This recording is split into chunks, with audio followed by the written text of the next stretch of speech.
In this Udemy course, we will be looking at the building of a shipping container home. Let's look at the way shipping containers are transported. They are stacked on top of each other. Please note how they are stacked, corner on corner, because that is where the strongest part of the container structure is.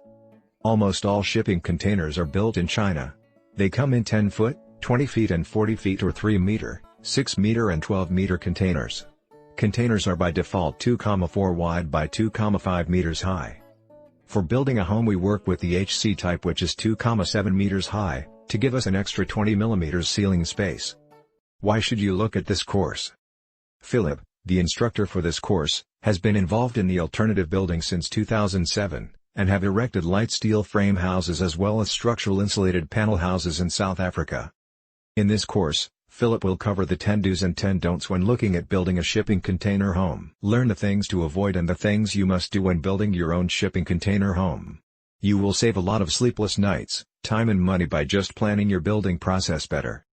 Over the last 10 years, an idea evolved to use stockpiled shipping containers as modular units for building office space as well as domestic homes. Since 2005, several architects and builders are taking advantage of this surplus to recycle the containers.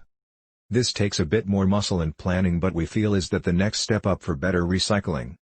Depending on the quality of a used shipping container, it could set you back anything from $2,000 to $10,000 per container. When applying a standard exterior siding to a house, the finished house is virtually indistinguishable from the conventional housing.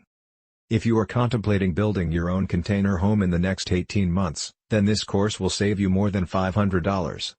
What left for you now is to enroll in this course, and we will see you on the inside.